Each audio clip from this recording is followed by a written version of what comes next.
സാറേ, ഒരല്പം ദേശീയ രാഷ്ട്രീയത്തിലേക്കൊന്ന് പോകാം. ബീഹാറിൻ്റെ മുഖ്യമന്ത്രിയായിരുന്ന നിതീഷ് കുമാറിനെ രാജ്യസഭയിലേക്ക് തിരികെ വിളിച്ചുകൊണ്ട് BJP, നരേന്ദ്രമോദി സർക്കാർ ഒരു വലിയ ഗിമ്മിക്കാണ് നടത്തുന്നത് എന്ന് നമുക്ക് തോന്നുകയാണ്.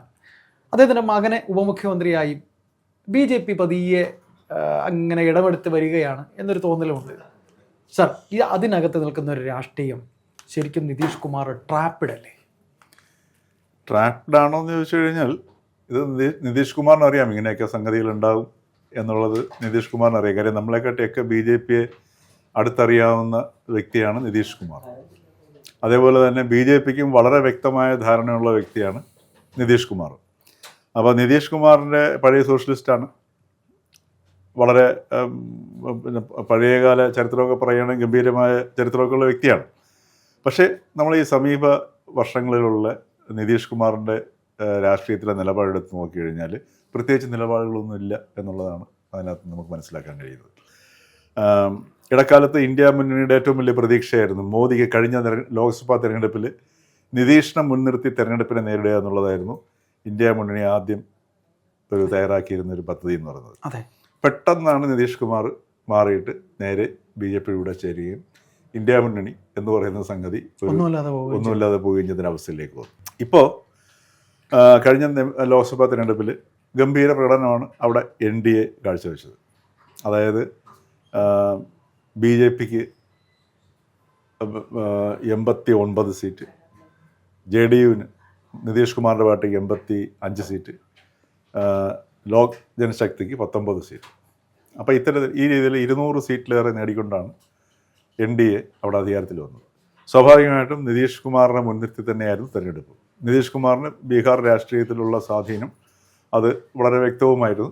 പക്ഷേ ആ തെരഞ്ഞെടുപ്പ് സമയത്ത് തന്നെ നിതീഷ് കുമാറിനെ കുറിച്ച് പറഞ്ഞു കേട്ടിരുന്ന ഏറ്റവും വലിയൊരു പ്രതിപക്ഷ ആരോപണം ഉൾപ്പെടെ നിതീഷ് കുമാറിന് പഴയതുപോലെ കാര്യങ്ങൾ ഗ്രഹിക്കാനുള്ള ശേഷി വരുന്നില്ല, വയസ്സായിപ്പോയി, സെനിലിറ്റി ബാധിക്കുന്നുണ്ട്, ഓർമ്മക്കുറവുണ്ട്. അപ്പോൾ അങ്ങനെയൊക്കെയുള്ള ആരോഗ്യ പ്രശ്നങ്ങളും പരിമിതികളും നിതീഷ് കുമാറിനുണ്ട്. സ്വാഭാവികമായിട്ട് നിതീഷ് കുമാറിനെ കാണുമ്പോഴും നമുക്ക് നിതീഷ് കുമാറിൻ്റെ ചില പ്രസ്താവനകളും പ്രതികരണങ്ങളും ഒക്കെ കാണുമ്പോഴും നമുക്കറിയാം പഴയ ആ ഒരു ഷാർപ്പ്നെസ് നമുക്കതിനകത്ത് കാണാൻ കഴിയുന്നില്ല. ഒരു പക്ഷേ അതുകൊണ്ട് തന്നെ ആയിരിക്കാം അദ്ദേഹം ഈ BJPയിലേക്ക് കയറി സുരക്ഷിതമായി ഇരിക്കാൻ തീരുമാനിച്ചത്. കാരണം ഇന്ത്യ മുന്നണിയുടെ അവസ്ഥ എന്തായിരിക്കും എന്നുള്ളത് നന്നായിട്ട് അറിയാവുന്ന വ്യക്തിയായിരുന്നു നിതീഷ് കുമാർ. രാഹുൽ ഗാന്ധി, അതേപോലെ തന്നെ പ്രിയങ്ക ഗാന്ധി, സോണിയാഗാന്ധി, ഈ നെഹ്റു കുടുംബത്തിൻ്റെ ഒരു ആധിപത്യത്തിൽ നീങ്ങിക്കൊണ്ടിരിക്കുന്ന ഒരു മുന്നണിയായിട്ട് ഇതിന് നിൽക്കാൻ പറ്റുള്ളൂ. ഇപ്പോൾ ഉദാഹരണത്തിന് അതല്ലാതെ ഒരു പ്രാദേശിക കക്ഷിയുടെ നേതാവിന് അവരുടെ കീഴിൽ കോൺഗ്രസ്സിന് വർക്ക് ചെയ്യാൻ കഴിയുക, അല്ലെങ്കിൽ രാഹുൽ ഗാന്ധിക്കോ അല്ലെങ്കിൽ നെഹ്റു കുടുംബത്തിന് അതിൻ്റെ രണ്ടാമത്തെ ഒരു പാർട്ടിയായിട്ട് നിൽക്കാൻ കഴിയുക എന്നുള്ളത് ചിന്തിക്കാൻ പറ്റില്ല. അപ്പോൾ ആ രീതിയിലൊരു യാതൊരുവിധമായിട്ടുള്ള ഒരു കോഹിഷനും അതല്ലെങ്കിൽ ഒരു ചേർച്ചയും ഇല്ലാത്ത ഒരു മുന്നണിയാണ് ഇന്ത്യ മുന്നണി. അതുപോലെ തന്നെ ഇന്ത്യ മുന്നണി AAPയും കോൺഗ്രസും തമ്മിലുള്ള ബന്ധം അതിനകത്ത് പ്രധാനപ്പെട്ട 2 കക്ഷികളാണ് അല്ലേ. അപ്പോൾ ഇതൊക്കെ അറിയാവുന്ന ഒരു വ്യക്തിയാണ് നിതീഷ് കുമാർ. വളരെ രാഷ്ട്രീയമായിട്ട് എങ്ങനെയാണ് ഓരോ സ്റ്റെപ്പുകളും കഴിഞ്ഞ് അടുത്ത നടപടികളിലേക്ക് പോകുക എന്നൊക്കെ മുൻകൂട്ടി കാണാനുള്ള ആൾക്കാരാണ് ഇവരൊക്കെ. ഇവരുടെയൊക്കെ പാരമ്പര്യവും പരിചയവും അതിനു വേണ്ടി വലുതാണ്. അപ്പോൾ ഈ തെരഞ്ഞെടുപ്പ് സമയത്ത് ഭൂരിപക്ഷം BJPക്ക് വന്ന ആ നിമിഷം തന്നെ നിതീഷ് കുമാറിനറിയാം ഇത് പോയി കഴിഞ്ഞു.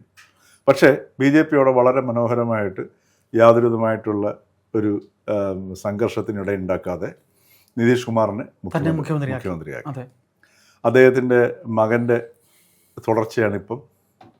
ശരിക്കും പറഞ്ഞാൽ അതിൻ്റെ ഒരു പട്ടാഭിഷേകം കൂടിയാണ്. അദ്ദേഹത്തിന് ഉപമുഖ്യമന്ത്രിയാക്കിക്കൊണ്ടാണ് നിതീഷ് കുമാർ ഇറങ്ങുന്നത്. നിതീഷ് കുമാർ പോകുന്നത് രാജ്യസഭയിലേക്കുമാണ് അല്ലേ. അപ്പം അതേസമയത്ത് നിതീഷ് കുമാർ പറയുന്നത് ഞാൻ ഇവിടെ തന്നെ ഉണ്ടാവും. ഇപ്പോൾ രാജ്യസഭാ അംഗമായിരിക്കുകയും അതേസമയത്ത് ബീഹാറിൽ തന്നെ ഉണ്ടാവുകയും മകനെ ഉപമുഖ്യമന്ത്രി ആയി പ്രതിഷ്ഠിക്കുകയും ചെയ്തു. അപ്പോൾ അദ്ദേഹം ഒരു പിന്തുടർച്ച ഇങ്ങനെ ഉറപ്പാക്കുന്നു, മകൻ്റെ കാര്യവും ഭദ്രമാക്കുന്നു. ഇതുവരെ ഉണ്ടായിരുന്ന രാഷ്ട്രീയത്തിൽ നിന്ന് തൻ്റെ കാര്യം ഭദ്രമാക്കി. സാർ, എങ്ങനെയാണ് സാർ ഭദ്രമാകുന്നത്? അദ്ദേഹത്തിന് രാജ്യസഭയിലേക്കൊക്കെ ആകുമ്പോൾ അദ്ദേഹം ഒരു മുഖ്യമന്ത്രിയായി അവിടെ രാജാവിനെ പോലെ വിരാജിച്ചിരുന്നു. ശരിയാണ്, അതുകൊണ്ടാണ് അദ്ദേഹത്തിന്റെ പരിമിതിയൊക്കെ ഉണ്ടെങ്കിലും അദ്ദേഹത്തിന് BJP ട്രാപ്പിൽ പെടുത്തിയതല്ലേ. അല്ല ട്രാപ്പിൽ പെടുത്തുന്ന വെച്ച് കഴിഞ്ഞാൽ BJP ശരിക്കും അതൊരു ബുദ്ധിപരമായ ഗെയിം അല്ലേ കാരണം നിതീഷ് കുമാറിന് അറിയാമല്ലോ. കാരണം ബി ജെ പിക്ക് പിന്നെ BJPയുടെ ഓരോ പ്രവർത്തനങ്ങളെന്ന് പറയുന്നത് അവരുടെ ഹൈലി ഫോക്കസ്ഡ് ആണ്. ഇതിനകത്ത് അതിനകത്ത് അവരുടെ വ്യക്തിബന്ധങ്ങളോ അതല്ലെങ്കിൽ രാഷ്ട്രീയം മാത്രമേ ഉണ്ടാവുള്ളൂ. ഉദാഹരണത്തിന് ഇപ്പം പശ്ചിമ ബംഗാളിൽ ആനന്ദ് ബോസിനെ അയച്ചത് ഈ വരുന്ന നിയമസഭാ തെരഞ്ഞെടുപ്പിനെ ലക്ഷ്യമാക്കി തന്നെയാണ് ആനന്ദ് ബോസിനെ അവിടേക്ക് അയച്ചത്. അതായത് മമതയായിട്ട് പോയിട്ട് ഗുസ്തി പിടിക്കുക, നല്ലോണം ഗുസ്തി പിടിക്കുക, ഗോതയിൽ ഇറങ്ങുക. ആനന്ദ് ബോസ് തുടക്കത്തിലൊക്കെ കുറച്ച് ഗുസ്തിയൊക്കെ പിടിച്ചു തുടങ്ങി. അത് കഴിഞ്ഞിട്ട് ഈ ഗുസ്തി പിടിച്ചിട്ട് പിന്നെ അദ്ദേഹം ഈ പറഞ്ഞതുപോലെ ഒരു സമാന്തര മുഖ്യമന്ത്രി എന്ന നിലയിൽ ആൾക്കാരുടെ പ്രശ്നങ്ങൾ കേൾക്കാനായിട്ട് ജനങ്ങളിലേക്ക് ഇറങ്ങി ചെല്ലുന്നു. കുറേ വിവാദങ്ങളൊക്കെ ഉണ്ടാക്കി. അതെ, അതെല്ലാം ഉണ്ടായിരുന്നു. അപ്പൊ അതാണ് വേണ്ടത്, ഒരു ഗുസ്തിയാണ് വേണ്ടത്. ആ ഗുസ്തിയിലാണ് BJPക്ക് അവിടെ വളരേണ്ടത്. അതാണ് അവരുടെ കാൽക്കുലേഷൻ. അതാണ് അമിത്ഷായും BJPയും ഉദ്ദേശിക്കുന്നത്. വളരെ വ്യക്തമായൊരു ലക്ഷ്യത്തോടു കൂടിയാണ് ആനന്ദ് ബോസിനെ അങ്ങോട്ട് അയച്ചത്. പക്ഷെ കുറച്ച് കഴിഞ്ഞപ്പോഴത്തേക്ക് ഈ ആനന്ദ് ബോസ് പുസ്തകരചനയും അതേപോലെ തന്നെ മമതയായിട്ടുള്ള സൗഹൃദവും ഒക്കെ വർദ്ധിച്ച് അവര് തമ്മിൽ വളരെ സൗഹൃദത്തിലേക്ക്. അപ്പൊ ഈ സൗഹൃദം ഒന്നും അവർക്ക് പ്രശ്നമല്ല BJPക്ക് പ്രശ്നം അവിടെ ഈ വരുന്ന നിയമസഭാ തെരഞ്ഞെടുപ്പിൽ അധികാരത്തിൽ എത്തുക എന്ന് മാത്രമാണ്, അറ്റ് എനി കോസ്റ്റ്. അതിന് ഈ രീതിയിലുള്ള സൗഹൃദമല്ല സഹായിക്കുന്നത്, മറിച്ച് തല്ലുകൂടലാണ്. അതും പെരിയ തല്ലായിരിക്കണം വേണ്ടത്. അപ്പൊ അതൊരു IAS ബുദ്ധി കൊണ്ട് ആ തല്ല് വരില്ല. അതുകൊണ്ട് എന്ത് പറ്റി, ഒരു IPS ബുദ്ധി തന്നെ വേണം. അതുകൊണ്ടാണ് RN രവി അതിന്റെ ചുമതല കൊടുത്ത് അങ്ങോട്ട്. എത്രത്തോളം വിജയിക്കും അതിന് നമുക്ക് കണ്ടറിയേണ്ടി വരും. കാരണം ഇനിയിപ്പോൾ ഉള്ള പ്രശ്നം എന്ന് വെച്ച് കഴിഞ്ഞാൽ, ഇപ്പം ഒരു മുഖ്യമന്ത്രിയായിട്ടിരിക്കുന്ന ഒരു വ്യക്തി മമതയെ മാത്രം ആശ്രയിച്ചിരിക്കുന്ന ഒരു പാർട്ടിയാണ് തൃണമൂൽ കോൺഗ്രസ്, അല്ലേ? തീർച്ചയായിട്ടും. അവരുടെ ആ ഒരു വൈകാരിക വിക്ഷോഭവും ഈ പറഞ്ഞ പോലെ ഈ പിന്നെ തീക്കകത്തേക്ക് പെട്രോൾ ഒഴിക്കുമ്പോൾ പോലെ ആളിക്കത്തുന്ന വൈകാരികമാണ്. അവിടുത്തെ ജനങ്ങൾക്ക് വല്ലാത്ത അടുപ്പമുണ്ട്. അതിന് കത്തിച്ച് ന്യൂനപക്ഷത്തിന് മമതയോട് വളരെ താല്പര്യമുണ്ട്. അതാണ് പറഞ്ഞത്. താല്പര്യം ഇതൊക്കെയാണെങ്കിലും ഈ പറഞ്ഞ അവർ ഈ എതിർഭാഗത്തെ ഒരു ശത്രുവിനെ സൃഷ്ടിക്കുകയും ആ ശത്രുവിനെ കാണിച്ച് പേടിപ്പിക്കുകയും അങ്ങനെ പേടിക്കുന്നവരുടെ രക്ഷകയായി മാറുകയും, ഇത് CPM അവിടെ പ്രയോഗിച്ച സംഗതികളാണ്. CPM എവിടെയും പ്രയോഗിക്കുന്ന സംഗതി അതാണ്. അതായത് നിങ്ങൾ ദുർബലമാണ്, ഞങ്ങളില്ലെങ്കിൽ ആരെങ്കിലും വന്ന് പിടിച്ചു വിഴുങ്ങും, അതുകൊണ്ട് നിങ്ങളെ രക്ഷിക്കാം. അങ്ങനെ രക്ഷകരുടെ ഒരു കവചം തീർക്കുക, എന്നിട്ട് നിങ്ങൾ ഞങ്ങളോട് നിൽക്കുക, എന്നിട്ട് ഞങ്ങളെ സഹായിക്കുക. ഇതാണ് CPM നിലപാട്. ഇതേ സംഗതി തന്നെയാണ് പിന്നെ മമതയും ബംഗാളിൽ എടുക്കുന്നത്, ന്യൂനപക്ഷത്തോട് കാണിച്ചുകൊണ്ടിരിക്കുന്നത്. എല്ലാം അത് തന്നെ വോട്ടിന്റെ പേരിലല്ലേ. അതായത് ന്യൂനപക്ഷത്തോട് അവർക്ക് വിശ്വാസമുണ്ട്. മമത അവർക്ക് തീർച്ചയായിട്ടും ഉണ്ടല്ലോ. അതുകൊണ്ടല്ലേ അവിടുത്തെ ഏറ്റവും വലിയ പാർട്ടിയായിട്ട് CPM-നെ പോലൊരു പാർട്ടിയെ ഒരു ബൂത്ത് ഇരിക്കാൻ പോലും പറ്റുന്നില്ലല്ലോ. CPM അവിടെ ഈ CPM-ന്റെ പേര് മാറ്റിയെന്ന് മാത്രമേ ഉള്ളൂ. ബാക്കി എല്ലാവരും CPM എന്ന് മാറി അതേ സ്വഭാവത്തിൽ തന്നെയാണ് മമതയോട് പോയിക്കൊണ്ടിരിക്കുന്നത്. അപ്പൊ CPM-ന്റെ തുടർന്ന് വന്നിട്ട് അതേ സ്വഭാവമാണ്, വൈകാരികതയാണ് മമത തുടരുന്നത്. അതുകൊണ്ടാണ് മമതയോട് ആൾക്കാർ നിൽക്കുന്നത്. അപ്പോൾ പെട്ടെന്ന് തന്നെ അത് BJPക്ക് നേതൃത്വത്തിന് മനസ്സിലായി, ഇത് പോയാൽ ശരിയാവത്തില്ല, തല്ലുകൂടണം, അത് നല്ല രീതിയിൽ തല്ലുകൂടണം. അങ്ങനെ വരുമ്പോഴത്തേക്ക് മുഖ്യമന്ത്രി നയിക്കുന്ന മമത, പാർട്ടിയെ നയിക്കുന്ന മമത, ദേശീയ രാഷ്ട്രീയത്തെ നയിക്കുന്ന മമത, അങ്ങനെ ഒരുപാട് വിഷയങ്ങളിൽ മമത എന്ന് ദേശീയ തലത്തിലും സംസ്ഥാന തലത്തിലും നിറഞ്ഞു നിൽക്കുകയാണ്. ഇങ്ങനെ നിൽക്കുന്ന മമതയ്ക്ക് ഈ RN രവിയെ പോലുള്ള ഈ പോലീസ് ബുദ്ധി എപ്പോഴും ഒരു ക്രൈമായിട്ടാണല്ലോ ഇന്ററാക്ട് ചെയ്യുന്നത്. അപ്പം നല്ല പണികൾ കൊണ്ട് RN രവി കൊടുക്കുകയാണെന്നുണ്ടെങ്കിൽ ഒരു ദിവസം 24 മണിക്കൂർ 20 മണിക്കൂർ അവർ പ്രവർത്തിക്കുന്നിരിക്കട്ടെ.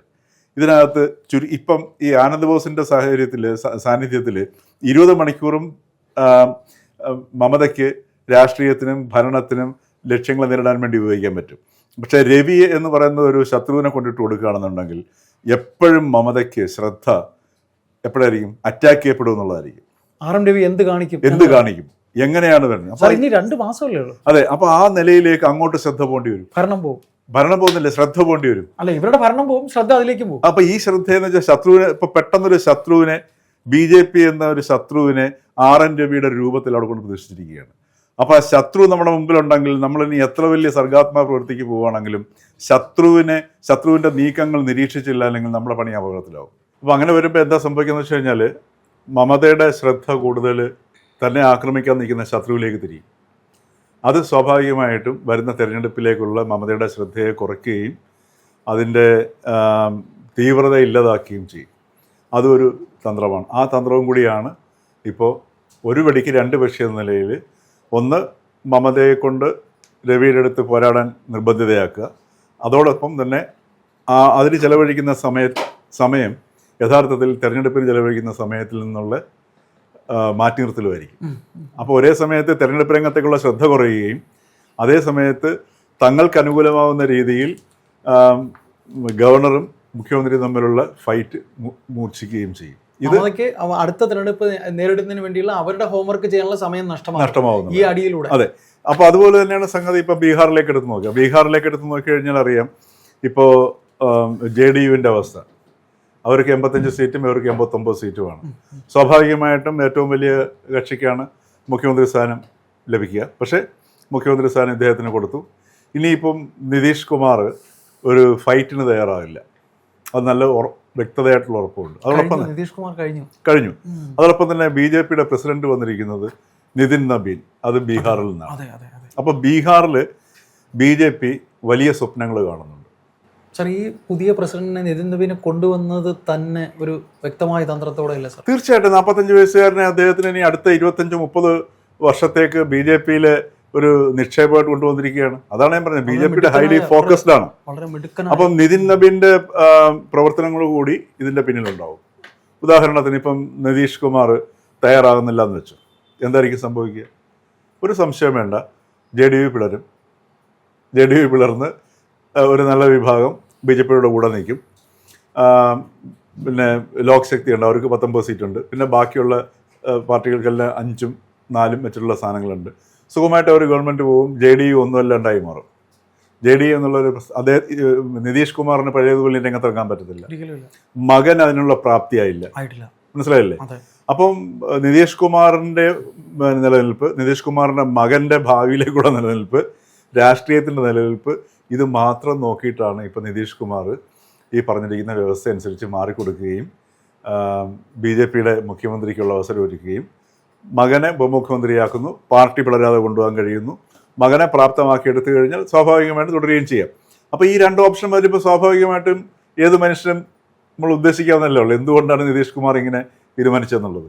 ശരിക്കും ഇന്ത്യൻ രാഷ്ട്രീയത്തിൽ നിതീഷ് കുമാർ എന്ന പിന്നെ കിരീടം വെക്കാത്ത രാജാവ് എന്ന് വെച്ചാൽ അദ്ദേഹം തന്നെ ആയിരുന്നു INDA മുന്നണിയുടെ ആൾ.